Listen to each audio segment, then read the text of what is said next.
हम एक बुद्धिजीवी होने के नाते उम्मीदवारों के गुण अवगुण क्या है उसको हमको देखते हुए मतदान करना है। किस उम्मीदवार की क्या खूबी है या किस उम्मीदवार के रहने से हमें कितना हमारे लिए अच्छा होगा बुरा होगा, यह हमको देख करके मतदान करना है।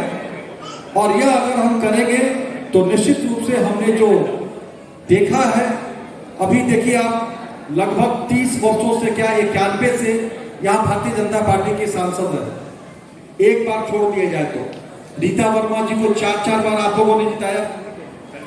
उसके बाद से लगातार पीएनसी जी रहे। मुझे नहीं लगता है या 10 वर्ष से लगभग मैं विधायक हूं।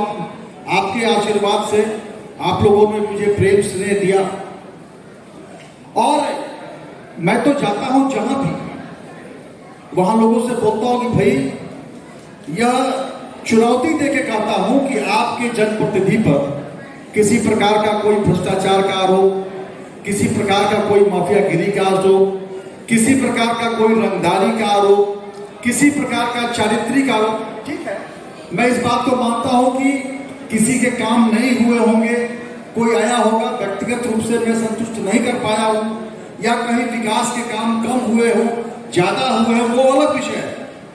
लेकिन कहीं आपके जनप्रतिनिधि ने किसी के साथ कोई दुर्व्यवहार किया या कभी कोई रात को 12 बजे में किसी की आवश्यकता पड़ी, मेरे को सूचना मिली तो मैं वहां नहीं पहुंचा या आपके सुख दुख में शरीक नहीं हुआ, यह कोई नहीं बोल सकता।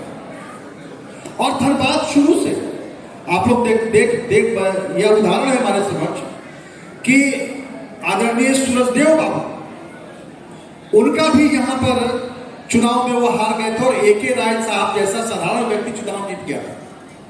सबरेज का जो काफी जुझारू थे और स्थानीय थे, आज जो स्थानीय बाहरी की बात चल रही वो भी स्थानीय थे, लेकिन वो भी चुनाव नहीं जीत पाए।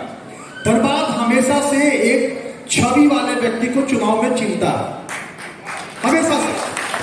आज पीएनसी जी 30 वर्ष से भले ही काम लोग बोलता हो कि चलो भाई पीएनसी हमारा ये काम नहीं किए, वो काम नहीं किए, एयरपोर्ट नहीं आया, एम्स नहीं आया, लेकिन कोई अगर चाहे आदरणीय एके शाह साहब हो, चाहे प्रोफेसर अम्बस्ता साहब हो, चाहे हमारे और भी जितने भी जो लोग भी पीएनसी के पास गए हो, कभी पीएनसी ने उनको आदर नहीं दिया, उनको सम्मान नहीं दिया।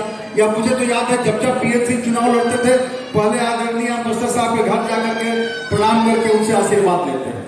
या जब भी जो जरूरत पड़ी, हमारे चित्रकूट परिवार के लोग जब भी जाते हैं, जहां जाते हैं, या कोई किसी भी प्रकार के उनके व्यवहार में या उनके चरित्र में, उनके आचरण में कहीं कोई रंगदारी, कोई माफियागिरी यह नहीं था। इसलिए यह धनबाद हमेशा से उदाहरण पेश करते आया है। आज भी हमें उदाहरण देना है, उदाहरण को प्रस्तुत करना है और हमें सोच विचार करके निर्णय लेकर के और मतदान करना है।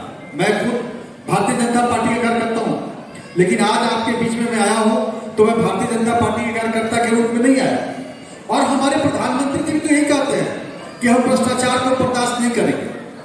मैं तो अपने प्रधानमंत्री जी के विचारों का अक्षरशः आज भी मैं चल रहा था, आ रहा था, तो हमारे कुछ कार्यकर्ताओं ने कहा, या अक्सर लोग बोलते हैं, कुछ लोग हमारे बीच में हमारे परिवार के लोग भी बोलने लगे, कह रहे आप नहीं जानते हैं, ये आपस में तोड़ने का है, ये राजपूत को कैसे कर देंगे, वैसे कर देंगे। ये अपन देखो भैया, ये विषय नहीं है।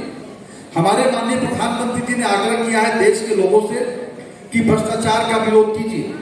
हमारे मार्गदर्शक जो भारतीय जनता पार्टी के पंडित दीनदयाल उपाध्याय जी ने उनका लिखा हुआ है कि अगर कोई भी गलत उम्मीदवार किसी बड़े पार्टी का सदस्य इसलिए मत पाने का अधिकारी नहीं है, या मानना चाहिए मतदाता को